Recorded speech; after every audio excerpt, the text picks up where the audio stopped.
오늘 시간에는 어떻게 하나님을 믿도록 도울 것인가 세 번째 시간을 함께 갖도록 하겠습니다. 오늘도 거룩한 주일을 맞아 주님 앞에 예배하는 여러분들을 하나님께서 진심으로 사랑하십니다.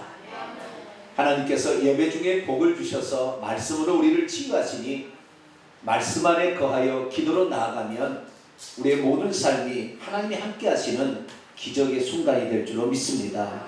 그 출발점이 바로 오늘 이 예배 시간이고 그 출발점이 오늘 이 주일인 것입니다.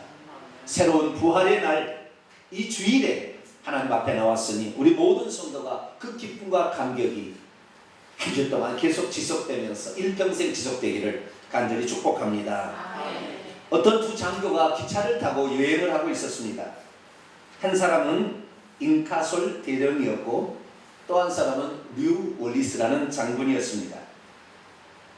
두 사람이 주고받는 이야기는 기독교에 관한 이야기였는데 좋은 이야기가 아니라 아주 모독적인 말들을 계속하고 있었습니다. 그때였습니다. 잉카솔 대령이 이렇게 말했습니다. 장군님, 그 예수라는 친구 말입니다. 예수쟁이들은 그를 하나님의 아들이니 하나님이니 하면서 허튼 소리를 작작하는데 그 예수라는 친구를 멋진 연애쟁으로 만들어서 연애소설을 만들어보면 히트치지 않겠습니까? 그러면 책을 잘 팔려 큰 돈도 벌 수 있지 않겠어요? 그러자 문학에 소질이 있었던 월리스 장군이 대답합니다. 그거 참 좋은 생각이네. 아주 기가 막힌 아이디어야. 그래. 그거 월리스 장군은 그 이야기를 잊고 살았습니다. 이런저런 일을 시도했으나 아무것도 풀리지 않고 어려움에 처하자 어느 날 예수를 주인공으로 한 연애소설을 써보라는 잉카솔의 이야기가 떠올랐습니다. 그래서 그는 이것으로 돈을 좀 벌어야 되겠다. 재미있는 연애소설을 만들어야 되겠다 생각하고 예수에 대한 성경의 기록을 세세히 살피기 시작했습니다. 그리고 예수가 걸어 다녔다던 이스라엘을 직접 현지를 답사하여 자료들을 수집했습니다. 그리고 남아있는 많은 식재적인 사료들을 준비해서 그럴싸한 소설을 쓰기 위한 준비 작업을 착착해 나갔습니다. 그런데 이 성경을 조사하고 그리고 현장에 가서 답사를 해서 실제적인 증거물들을 확보할수록 그의 마음이 조금씩 변하기 시작합니다. 왜냐하면 계속 연구를 해보니까 예수는 누가 만들어내는 어떤 공상소설의 사람이 아니라 그는 찾고 들어갈수록 그는 평범한 인물이 아니라는 사실을 알게 된 것입니다. 이분은 역사적으로 실존했던 인물이며 그리고 이분은 하나님의 아들이셨구나 라는 사실을 깨달아져 버렸어요. 마침내 그는 자신이 쓰고자 하는 소설의 원고를 끝마쳤습니다. 그런데 그 책은 맨 처음에 그가 구상했던 소설과는 완전히 다른 것이 되어버렸습니다.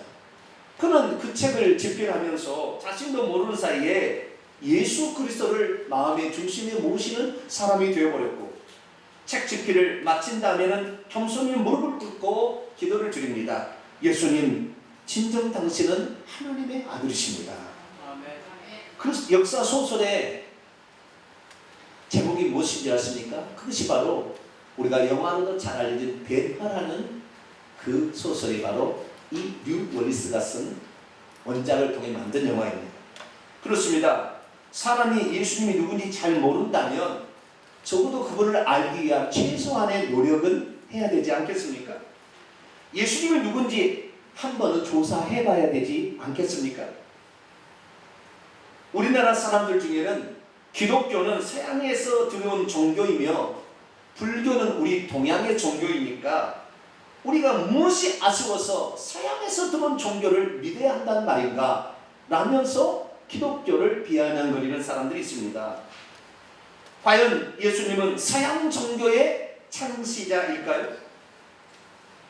사람들에게 허황된 얘기를 선포함으로 말미암아 허풍쟁이고 사람들을 규합한 선동가였을까요? 그러나 예수 그리스도는 자신을 하나님의 아들이라고 말했습니다. 그렇다면 둘 중에 하나입니다. 예수님은 사람들을 허황된 말을 선포했던 미치광이 아니었다면 하나님의 아들 둘 중에 하나였을 것입니다. 사람이 믿음이 없으면 조사해 보지도 않고 무턱대고 남들이 하는 얘기 그냥 흘려들어서 그러려니 생각하는 것이 사람들의 모습입니다. 그러나 우리는 어떤 모습이 되어야 하는 것일까요? 오늘 본문 말씀은 유대인들이 예수님을 하나님의 아들이라고 믿으려 하지 않자 예수 그리스도께서 당신이 하신 일을 찬찬히 보아라. 그러면 내가 누구인지 알게 될 것이다 라고 말했다는 대목입니다. 예수께서 자신을 하나님의 아들이라고 함으로써 하나님과 동등한 분이라고 얘기를 하게 되자 유대인들이 그것을 트집잡아 어찌 신과 인간이 가족이 될 수가 있느냐? 절대 될 수 없다. 그건 신성모독죄다. 이렇게 얘기를 했습니다.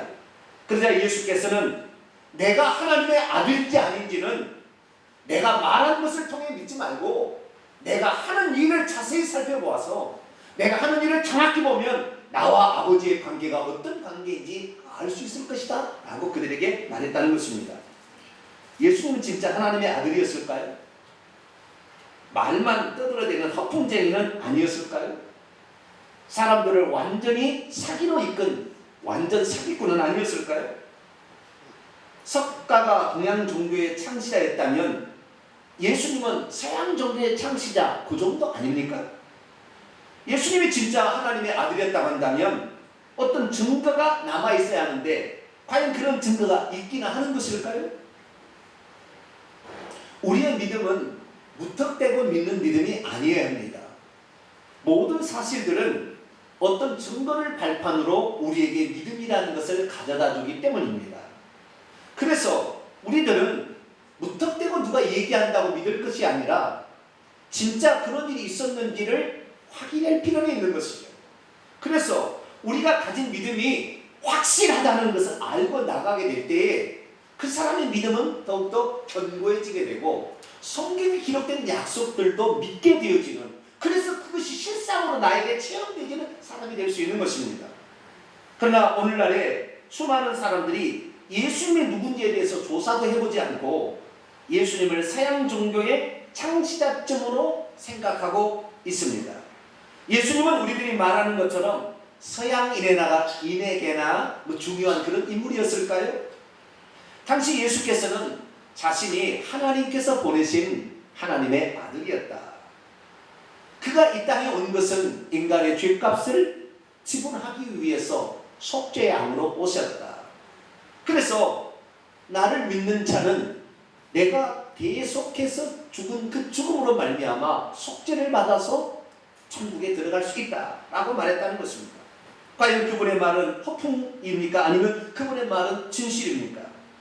오늘 본문 말씀은 AD 85년에서 90년경 마태복음, 마가복음과 누가복음이 쓰여진 지 적어도 20년이 흐른 다음 예수님의 가장 사랑하시던 12제자의 하나였던 사도 요한이 새 복음서에서 누락된 내용을 보충함과 동시에 예수께서 비록 평범한 사람으로 보였지만 그분은 하나님의 아들이셨다라는 사실을 세상 사람들에게 남기고자 그가 손수 기록한 요한복음서의 일부분입니다. 사도 요한은 이 복음서를 통해 예수께서는 하나님의 아들이자 사람에게 영원한 생명을 주시려고 이 땅에 육신을 입고 오신 하나님이라 이렇게 기록하고 있습니다. 그러나 당시에 수많은 사람들은 예수 그리스도께서 하나님의 아들이라는 사실을 말했을 때 어찌 네가 사람이면서 하나님의 아들이 될 수가 있느냐 라면서 예수님을 잘 믿으려 하지 않았습니다. 예수님은 자기가 나는 구약에 말했던 많은 선지자 중에 하나다 그랬다면 믿었을 텐데 그 차원을 떠나서 나는 구약에 예언된 메시아요 하나님의 아들이라 이렇게 얘기하니까 무슨 쓸데없는 소리를 하고 있느냐면서 예수님을 대적했다는 것입니다. 오늘 우리들도 마찬가지입니다. 예수 그리스도가 누군지에 대해서 정확히 잘 모르면 우리의 믿음도 흔들리게 되는 것입니다. 이분이 어떤 분이셨는지 정확한 증거들을 찾고 그리고 그분이 하신 말씀을 그 증거들을 통하여 확신을 갖게 된다면 여러분의 믿음은 대단하게 발전할 수 있다는 것이죠. 오늘도 그런 믿음이 여러분에게 소유되어지기를 간절히 축복합니다. 그래서 사도 요한은 흔들리는 수많은 사람들에게 너희들이 가져야 될 믿음이 어떤 것인지, 나는 직접 그분 곁에서 3년 반 동안 있으면서 그분을 지켜보았다. 그랬더니 이분이 이렇더라 라는 사실을 책에다 기록으로 남겨서 후대에 그분을 따라오는 모든 자들이 자기가 체험한 그분을 오늘도 그 믿는 사람을 체험할 수 있도록 그렇게 하고자 성경을 기록해 준 것입니다. 그래서 우리는 오늘도 이 요한복음이라는 사실을 우리가 가지고 있습니다. 그렇다 한다면 이 요한복음은 우리에게 무엇을 가르쳐주는 것일까요? 대체 사도 요한은 요한복음을 무슨 목적으로 쓴 것일까요? 자, 요한복음 20장 31절의 말씀을 같이 한번 읽어보도록 하시죠. 요한복음 20장 31절입니다. 같이 읽습니다. 시작. 오직 이것을 기록함은 너희로 예수께서 하나님의 아들이자 그리스도이심을 믿게 하려 함이요 또 너희로 믿고 그 이름을 힘입어 생명을 얻게 하려 함이니라. 아멘. 이렇게 사도 요한이 자기가 직접 예수님을 만져보고 같이 살아보고 경험해보고 그분이 하신 일을 똑똑히 본 다음에 이분이 누구냐고 사람들이 알 수 있도록 해야 되겠는가 해서 쓴 것이에요. 그건 예수님이 구약 성경에 기록된 메시아요, 그리스도요, 그리고 하나님의 아들이신데 이분을 믿게 되면 사람들이 죄 용서를 받아서 생명을 얻어서 천국에 들어갈 수 있다, 이 사실을 알려주고자 기록했다고 말하고 있습니다. 그러므로 우리는 이 성경에 기록된 이 예수님이 진짜 그렇게 했는지, 진짜 맞는지 한 번쯤은 조사해보지 않겠습니까? 이것이 진짜라면 이거 얼마나 좋은 거예요. 그런데 여기에 대해서 적당히 믿으려고 적당히 하니까 우리의 믿음도 이랬다 저랬다 흔들리는 것이고, 사람들이 예수를 믿었다 하면서도 예수를 버리고 가는 사람이 있다 이 말이죠. 왜? 조사를 안 해봤거든. 실제적인 증거들을 그는 모르거든. 오늘 저와 여러분들은 그것이 무엇인지를 정확히 듣고 여러분의 믿음을 견고하게 가져서 놀라운 기적적인 삶을 살 수 있게 되기를 축원합니다. 그러면 먼저 우리가 살펴야 될 것은 예수님이 과연 실존 인물이었나? 그분은 역사적 사실에 바탕을 둔 뒷받칠 만한 증거들을 가지고 있는 그런 존재였나라는 사실을 살펴보아야 할 것입니다. 신약성경의 복음서는 그분의 존재에 대한 모든 것들을 다 기록하고 있습니다. 그런데 예수님이 진짜 모든 사람을 위한 메시아로서 인류를, 서양 종교가 아니라 모든 인류를 구원할 메시아라고 한다면 예수 그리스도를 믿지 않는 자들에게도 증거들이 남아있어야 되지 않겠습니까? 그들도 봤을 때 이렇구나, 이런 일도 믿을만 하구나 라는 사실을 하나님이 남겨두지는 않았을까요? 예수님에 관한 기록은 성경만이 있는 것이 아니었습니다. 성경 외에도 예수 그리스도 당시에 살았던 사람들과 그 뒤에 살았던 사람들이, 예수님을 안 믿는 사람들도 그에 관한 기록을 남겨두었기 때문입니다. 비기독교 자료에도 예수님에 관한 기록이 나온다는 것입니다. 가장 먼저 살펴봐야 될 것은 예수님의 일거수일투족을 3년 반 동안 줄곧 지켜본 한 인물이 있었다는 것입니다. 그는 예수님의 제자도 아니었습니다. 예수님을 믿는 사람도 아니었습니다. 그러나 그는 그를 지켜볼 수밖에 없던 어떤 직분을 가지고 있었으니 그는 유대인들을 지도하도록, 유대인들을 다스리도록 로마에서 파송한 총독이었습니다. 그 총독은 본디오 빌라도라는 총독이었습니다. 자, 유대 지역을 잠깐 보시게 되면 유대 지역은 크게 남부와 북부로 구성되어 있는데, 이 남부 사마리아와 그리고 유대 지역에는 유대 총독을 보내서 직접 다스렸고, 유대 북부에 있던 갈릴리 지역은 헤롯 아켈라오라는 왕을 두어서, 분봉왕을 두어서 다스렸습니다. 그래서 AD 6년에서 9년 동안 로마에서는 코포니우스라는 사람을 유대 지역에 파송해서 유대를 지배하도록 했습니다. 그리고 이 사람이 돌아가고 2대, 3대, 4대는 발레리우스 크라투스라는 사람이 와서 서기 15년에서 26년 동안 유대의 나라를 다스렸습니다. 그리고 딱 예수님이 공생애를 사셨던 그 기간에 누가 왔느냐? 본디오 빌라도라는 사람이 유대 지역에 와서 유대 지역을 다스렸습니다. 우리가 매주일마다 사도신경으로 신앙 고백하는데 본디오 빌라도에게 고난을 받으사 이런 말을 하는 바로 그 인물입니다. 그 인물이 그때 당시에 와서 예수님을 주목하지 않을 수가 없었던 것입니다. 그가 나중에 예수 그리스도가 죽고 얼마 후에 그가 유대 총독에서 갈리게 되는데 죽은 직후에 그가 당시에 자기가 겪었던 이 묘한 일을 당시에 로마 황제에게 편지로 보고서를 보냈던 것이 지금도 성 소피아 성당에 남아 있습니다. 그 편지에 상당히 긴 편지인데 그 편지가 빌라도의 보고서라는 건데 거기에 보면 예수님에 대해서 처음 이렇게 기록 다 나오는데 참 몇 분만 제가 한번 읽어드리겠습니다. 제 귀에 들려온 여러 가지 소문들 중에 특별히 제 주의를 집중시킨 사건이 한 가지 있었습니다. 그것은 한 젊은 청년이 갈릴리 지방에 나타나 그를 보내신 하나님의 이름으로 새로운 법을 고귀한 열정으로 가르치고 있다는 것이었습니다.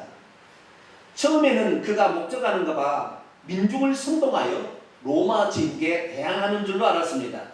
그러나 나중에 그 근심은 곧 거치게 되었습니다. 중간 생략하고요. 그는 그의 연설을 듣고 있는 군중과 현저한 차이를 보여주고 있어서 저는 항상 그를 늘 쉽게 알아볼 수가 있었습니다.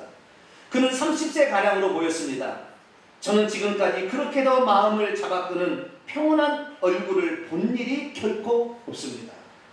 그러면서 그에 관한 이야기를 쭉 이렇게 기록해서 그가 어떻게 죽었고 유대인들의 살해되는 공에게 어떻게 해서 내가 그를 내줘야 됐는지 그 사실을 그대로 고백한 내용이 기록되어 있는 것입니다. 이것뿐만이 있는 것이 아닙니다. 유대의 가장 유명한 역사 가운데 한 사람이 10손가락 안에 드는 역사가 있는데 그 사람이 요세푸스라는 역사가입니다. 이 요세푸스라는 역사가는 AD 70년에 유대 나라의 성전이 파괴되고 예루살렘이 멸망했던 그 현장에 있었던 인물이고 뿐만 아니라 그가 이 17살 때에 예수 그리스도께서 있었던 사건을 직접 보지는 않았지만 들었던 이야기를 그 요세푸스라는 유대 고대사에다가 기록해 놓았습니다. 거기 보면 이렇게 기록되어 있습니다. 그 당시에 예수라는 사람이 살았는데 만일 그를 사람이라고 부르는 것이 타당한 것이라면 그는 지혜자였습니다. 왜냐하면 그는 놀라운 일들을 행하는 사람이었으며 기쁨으로 진리를 받아들이는 사람들의 스승이었기 때문입니다. 그는 많은 유대인과 이방인들을 자신에게 나오게 했습니다. 그는 그들에게 메시아였습니다. 우리들 중 중요 인물들의 고소에 따라 빌라도가 그를 십자가에 못 박도록 형을 선고했지만 그 무엇보다도 그를 사랑했던 사람은 아직도 그를 버리지 않고 있습니다. 죽은 지 사흘 만에 그는 다시 살아나 그들에게 나타났습니다. 하나님의 선지자들이 이러한 일들과 그에 관한 그 밖에 셀 수 없는 일들을 예언했듯이 말이죠. 그리고 그의 이름을 따라 이름이 붙여진 그리스도인들은 지금도 소멸되지 않고 있습니다. 라고 기록을 했습니다. 이것이 AD 93년경에 쓴 유대 고대사에 남아 있습니다. 그러면 이 예수님을 믿지도 않고 따르지 않던 사람들이 이 사람들만 이렇게 기록했을까요? 아닙니다. 탈루스라는 사람은 주 116경에 쓴 14권의 역사책에 예수님이 돌아가시던 그날 일식이 있었다라고 기록하고 있습니다. 주 112년 플린이라는 사람은 트레아노 황제에게 보내는 편지 가운데 예수 그리스도에 관하여 그대로 적고 있으며 주 70년경 유대 랍비 바라니타라는 글에도 예수님에 관한 기록이 고스란히 남아 있습니다. 이들은 예수님을 믿는 사람이 아니고 예수님을 따르는 사람이 아니었으나 예수 그리스도께서 그때 실존을 했고 그를 믿는 그가 하나님의 아들이라고 말했으며 그를 믿는 자들에게 대단한 일들이 나타났고 그는 죽었다가 다시 살아나서 그 믿음을 갖는 사람이 지금도 있다라고 분명하게 고백하고 있다는 것입니다. 예수 그리스도는 공상으로 만들어내는 소설 속의 인물이 아니라 실제 이 땅을 살다간 땅을 밟고 살다간 한 분명한 인물이었다는 사실입니다. 그 예수 그리스도 그분이 무슨 말을 했는지 더 구체적인 사건 빌라도의 보고서도 나오지만 더 확실하고도 그리고 영감 있는 기록은 바로 이 신약 성경에 기록되어 있습니다. 마태, 마가, 누가, 요한복음에는 예수님의 숨소리마저도 기록되어 있는 아주 고귀한 책입니다. 그러면 우리가 이 신약 성경이 믿을 만한가 이것을 한번 생각해 봐야 되는 거예요. 이것이 가짜가 아닌가, 이것을 거짓말로 기록하는 것이 아닌가 살펴보아야 되지 않겠습니까? 그래서 제가 지난주에는 이 성경책이 믿을 만한 것인가 이 부분에서 지난주에 제가 말씀을 드렸습니다. 신약 성경은 예수님이 실제하셨고 죽었다가 살아났다는 그 기록으로서 자그마치 24,000개 이상의 사본을 가지고 있습니다. 지금까지 남아있는 고대 역사서 가운데 그 책의 원본과 사본의 시간차가 신약 성경만큼 짧은 책은 존재하지 않습니다. 그리고 신약 성경만큼 풍부한 사본을 가진 고대 역사서가 존재하지 않습니다.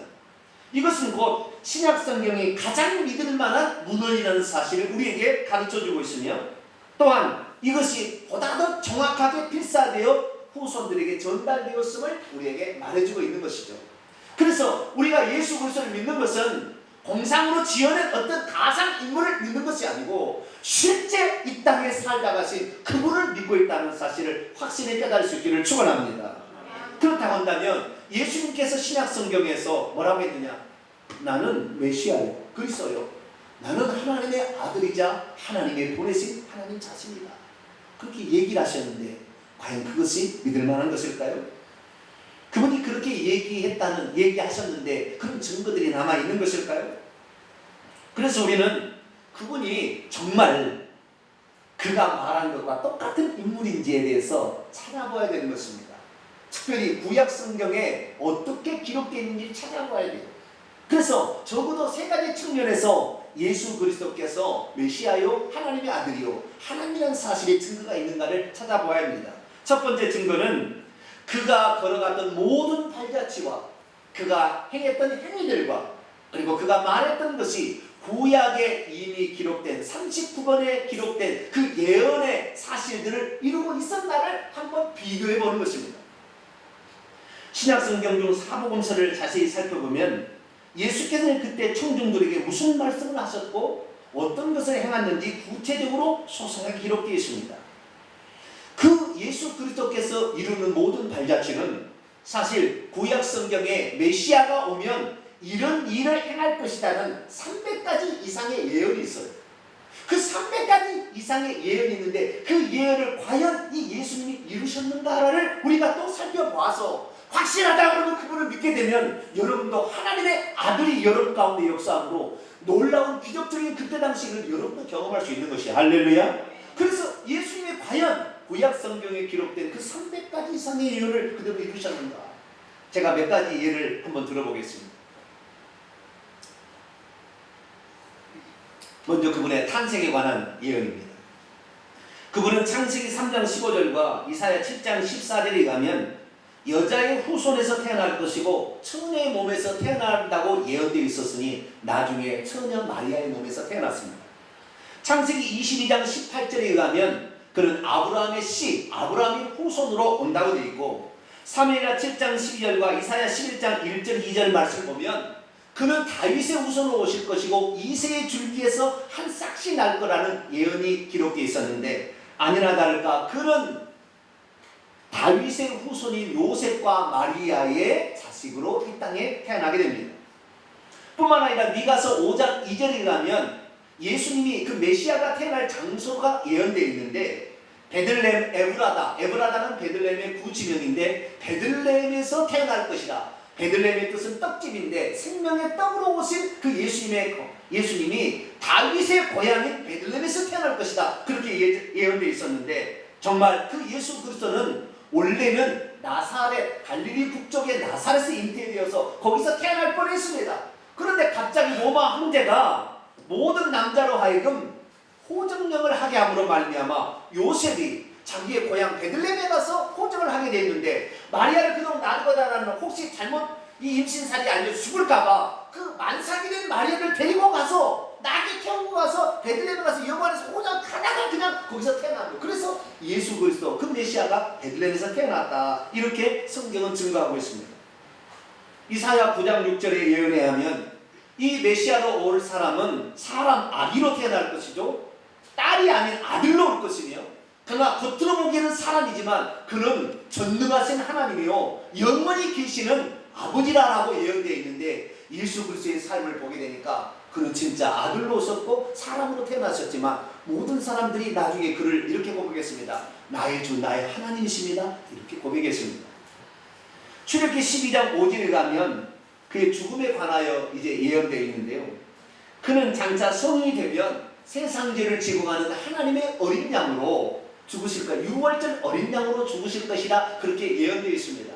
흠없는 어린 양이 유월절 해질 무렵에 죽을 거다 됐는데 아니라 다를까 예수 그리스도는 죄가 없는 세상 죄를 지고 가는 하나님의 어린 양이 되어서 유월절 1월 14일 오전 9시에 십자가에 매달렸다가 그들이 양을 잡는 오후 3시에 정확하게 십자가에서 돌아가셨습니다.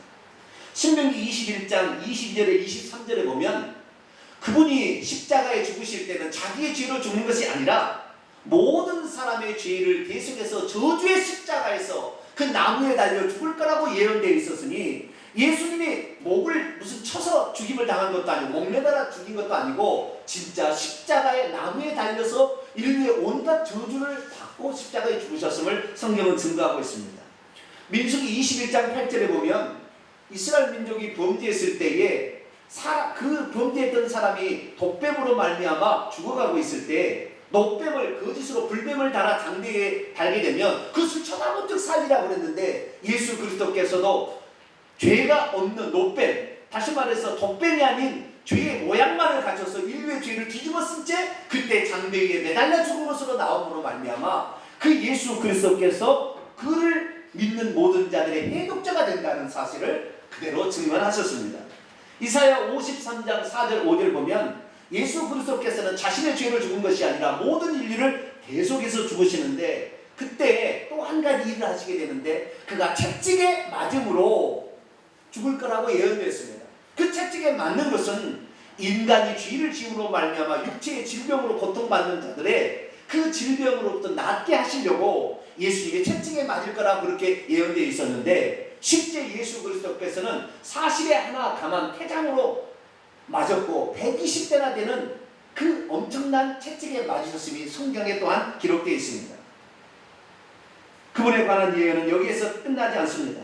그분이 죽은 다음에는 이사야 53장 9절에 보면 그분이 죽은 다음에 부자의 묘시에 묻힐 거라 예언되었으니 나중에 예수님이 죽게 되자 산헤드린 공의의 한 사람이었던 아리마대 요셉이 부자였는데 자기가 골고다 언덕 그 밑에다가 새로 무덤을 파놨어요. 한 번도 장사 지른 바 없는 그 무덤에 예수님을 묻게 됩니다. 뿐만 아니라 그분은 죽었다가 그냥 끝나는 것이 아니라 요나서 1장 17절에 가면 요나가 물고기 뱃속에 3일 동안 있다가 살아나듯이 그분이 죽었지만 3일 만에 살아날 것이다 라고 하는 것처럼 예수님은 3일 만에 부활하셨습니다. 그리고 그분이 오셔서 이 땅에 이 사람들에게 그분이 하나님의 아들이요 메시아임을 증거하려면 반드시 먼저 선구자를 보내준다고 말라기 3장 1절과 4장 5절 6절에 보면 내가 내 사자를 먼저 보내니 그가 엘리야처럼 와서 사람들을 회개할 것이다 그랬는데 아니나 다를까 세례 요한이 등장해서 나는 그분의 신발끈을 풀기도 감당치 못하나 그는 성령과 불로 세례를 주신 분이니 여러분이 회개해 그를 영접하게 된다면 당신도 성령을 받고 천국을 들어갑니다 라고 소개해주는 선구자가 나타났다는 사실입니다. 제가 하려면 하루 종일 할 수 있어요. 잠깐만 내가 했는데요. 이처럼 예수께서는 구약 성경에 300가지 이상의 예언된 메시아가 이런 사람이 올 것이라고 예언된 그 모습 그대로 예수 이뤘다는 거예요. 어느 날 누가 나타나서 내가 메시아다. 박태선이가 내가 메시아다. 그런 데서 박태선이가 메시아가 될 수 없는 것은 박태선이가 어떤 삶을 살때 예언된 게 없던 거예요. 자기가 말할 뿐입니다. 그러나 예수님은 그런 분이 아니라 구약 성경에 장차 메시아는 이런 사람이 올 거라고 그 예언된 그것을 그대로 예수님이 이루신 분이기 때문에 그것을 조사해 볼 필요가 있다는 거예요. 여러분 구약 성경 읽을 때 이것이 메시아가 란 예언이구나 라는 사실을 확실히 깨닫고 그래서 예수님이 그리스도로 우리에게 오셨음을 확실히 믿게 되기를 축원합니다. 두 번째는 그분의 일들을 조사해 봐야 된다는 것입니다. 그분이 하는 말은 사실인지 아닌지 사실 어려울 수도 있습니다. 그러나 그분이 하신 일을 보게 되면 이분이 하나님이 보내신 분인가를 알 수가 있는 것이죠. 만약 그가 하는 일이 세상 사람과 똑같이 평범한 일을 했다. 그 사람은 사람인 거예요. 그러나 그 사람이 평범한 사람이 아니라 사람으로서 할 수 없는 일, 하나님이 아니고서는, 창조주 하나님이 아니고서는 하실 수 없는 일을 행하셨다는 사실이 있다고 한다면 그분은 하나님이 보내신 하나님의 아들이라는 사실을 증거하지 않겠습니까? 그래서 예수 그리스도께서는 당신이 사람으로 오셨지만 하나님이신 것을 간간히 드러내셨습니다. 오늘 제자들이 위험에 처해지자 그분은 바다 위를 걸어서 오셨습니다. 풍랑으로 배가 뒤집히려 하자 풍랑과 바람을 향하여 잔잔하라 그렇게 명령했더니 갑자기 조용하게 이렇게 변했습니다. 그분은 또한 사람이 질병에 걸려있는 것이 단순하게 질병만이 아니라 그 배후에 귀신이 꽉 붙잡고 있다는 사실을 아시고 사람들을 향하여 귀신을 떠나가라 했더니 귀신이 떠나감으로 그들이 온전케 해주셨습니다. 뿐만 아니라 그는 창조주 하나님이셨기에 의사의 능력으로는 절대 고칠 수 없는 질병들을 고쳐주셨습니다. 나면서 소경된 자, 이것은 시신경이 없는 사람인데 순간적으로 그는 시신경이 살아나게 해서 눈을 보게 해주셨습니다. 38년 동안 들어 누워 있어서 om쭉 딸싹을 못하는 자에게 네 침상을 들고 걸어가라 말 한마디에 그 침상을 들고 걸어가는 놀라운 기적을 보여주심으로 그분은 질병을 치료하시고 지금도 창조의 역사를 이루시는 분임을 보여주셨던 것입니다. 뿐만 아니라 그분은 죽음도 정복할 수 있다는 사실을 죽은 뒤 나을 땐 국물이 흘러나오는 나사로에게 나사로야 나오라! 라고 명령함으로 무덤에 이 붕대처럼 둥둘 말해 있는 그 상태로 끙끙쩍 뛰면서 나오는 나사로를 보게 하심으로 그분은 죽음을 정복할 수 있는 분이라는 사실을 모든 사람으로 알게 해주셨으니 그래서 모든 사람들이 그 장면을 보고 나중에 당신은 하나님의 아들이시오 당신은 하나님이십니다라는 고백을 했다는 사실입니다. 우리들도 그렇구나 예수 그리스도는 단지 자기의 말만 허풍으로 떠드는 것이 아니라 실제적으로 그 말을 그대로 이루시는 분임을 알아서 여러분도 그분을 하나님으로 영접한다면 지금도 창조의 기적이 여러분에게 나타날 줄로 믿습니다. 마지막으로 그분은 돌아가시 전에 한 가지 약속을 했습니다. 내가 이렇게 하고 가지만 내가 이렇게 한 일들이 너희들에게 어떤 의미가 있는지를 깨닫게 하기 위하여 내가 천국에 올라가게 되면 너희들에게 내 영을 보내주겠다. 내 영을 보내주겠다. 그게 바로 성령이신데 이 성령을 보내주는 약속은 아니나 다를까 그분이 올라간 다음에 10일 만에 하나님의 영이 내려오셨으니 그분이 오순절을 막아놓고 성령으로 오셨어요. 그래서 성령이 오시자마자 예수 그리스도께서 하시는 약속들처럼 이제는 유대인과 이방인이 아닌 모든 사람들에게 동시에 누구든지 예수님을 사모하는 자에게 성령이 부어주심으로 성령으로 말미암아 그의 영혼이 거듭나고 뿐만 아니라 그의 영혼이 거듭나자 그 영혼이 탄생했다는 것으로 새 방언을 말하기 시작하며 또한 이 하나님의 영이 자기와 함께함으로 말미암아 질병이 치유되고 귀신이 쫓겨나가는 놀라운 역사가 그때부터 일어나서 사람들이 예수님은 진짜 하나님이시라는 사실을 그들이 알고 있었으나 이 예수님을 믿는 사람을 잡아 죽이려는 로마의 황제에 대항해서 사자의 밥이 되고 어린 양의 가죽을 입혀서 막 이렇게 찢김을 당하고 화형을 당해도 나는 예수님이 나의 주 나의 하나님이라고 포기하지 않는 그 믿음이 오늘까지 살아서 우리가 지금 믿음을 받아서 우리가 예수님을 지금도 우리가 이렇게 듣고 있는 겁니다. 할렐루야. 그래서 예수님은 단지 자기가 그냥 하고 끝내버린 것이 아니라 오늘도 그를 믿고 따르는 사람들에게는 성경 말씀이 깨달아지는 은혜 이것이 성령께서 하시는 겁니다. 할렐루야. 자신의 주인을 깨닫게 되고 내가 주인이었구나 나는 어쩔 수가 없구나 그러나 우리 주 예수 그리스도로 말미암아 이것을 이길 수가 있구나는 사실을 지금도 증거하고 있으니 우리가 예수 그리스도를 믿으면 지금도 성령의 역사하는 줄로 믿습니다. 뿐만 아니라 예수님이 그러셨어요. 너희가 지금까지는 요한복음 16장 24절 너희가 지금까지는 구하지 않았지만 이제 내가 죽은 다음에 내 이름으로 구하라. 그럼 반드시 너에게 응답해 줄 것이다. 그래서 오늘도 우리가 비록 하나님은 보이지 않지만 우리가 하나님께 기도를 하게 되면 예수 이름으로 예수님께서 응답해 주니 오늘도 우리는 내가 할 수 없는 그 능력 이상의 일을 할 수 있는 사람으로 살아갈 수가 있습니다. 할렐루야. 그래서 우리는 어떻게 되냐 성경 위의 기록과 성경의 기록들을 통하여 예수님이 단지 자기가 허풍으로 그냥 거짓말을 지는 것이 아니라 실제적인 그런 인물이 존재했고 뿐만 아니라 그분은 구약성에 기록된 300가지 이상의 예언을 이루신 분이라는 사실을 마음에 확실히 믿게 될 때 여러분이 예수님의 하신 말씀도 믿어서 기도하면 응답된다는 그 말씀을 여러분이 체험할 수 있게 되기를 축원합니다. 그래서 복음의 증거라는 단계 사도 요한이 뭐였습니까? 자기가 직접 체험해보니까 진짜 맞더라. 그러니 이것을 내가 기록하니 너희들도 이 성경을 읽고 그대로 믿게 된다 하면 너희들도 체험하게 될 것이다. 그래서 그 체험을 다른 사람에게 들려줘라. 그러면 그들도 귀가 듣고 아 그런가? 라고 믿게 된다 하면 그들도 체험하게 될 것이다. 그렇게 말했습니다. 전도란 무엇입니까? 예수가 그냥 자기 자신이 누구라고 떠들어대는 허무맹랑한 인물이나 선동가가 아니라 구약 성경에 무려 300가지 이상 예언된 말씀을 그대로 성취하는 메시아임을 들려주고 알게 한 것입니다. 뿐만 아니라 그분이 하나님의 보내신 자가 아니면 결코 행할 수 없는 일들을 행하셨고 그분의 하신 말씀들은 지금도 그를 믿는 자들에게 그대로 실상으로 드러난다는 것을 알려주는 것입니다. 그래서 그들이 그 복음을 듣고 아 나도 그 예수를 한번 믿어봐야 되겠다 이런 마음이 들도록 한다면 오늘도 성령께서 그 사람에게 역사하심으로 그로 하여금 성경 말씀이 진짜라는 것을 확실히 깨닫게 되고 그리고 하나님의 약속의 말씀을 체험함으로 그들의 삶에서 초자연적인 성경에 기록된 역사들을 자기도 경험해서 그것을 통해 확실히 하나님을 믿게 되고 또한 이 복음을 모든 자들에게 증거한다면 우리 주님이 이 땅에 하시고자 하는 일들을 우리가 완성할 수 있으리라 믿습니다. 사도 요한은 그래서 자기가 경험한 그것을 자기만 끝낼 것이 아니라 누구든지 이 사실을 알아야 되겠다 생각해서 그는 붓을 들었습니다. 그래서 그가 예수님을 만나는 그 갈릴리 바닷가에서 음악을 수선하고 있을 때 찾아오신 그 예수님의 모습부터 시작해서 자기가 십자가의 예수님 끝까지 지켰던 모든 이야기까지 이렇게 기록을 해두었습니다. 사랑하는 성도 여러분, 예수님은 거짓말로 공상으로 지어낸 그런 사람이 아닙니다. 그러나 실제 그분이 살다 간 흔적을 지금도 예루살렘에 가면 그대로 발견할 수 있습니다.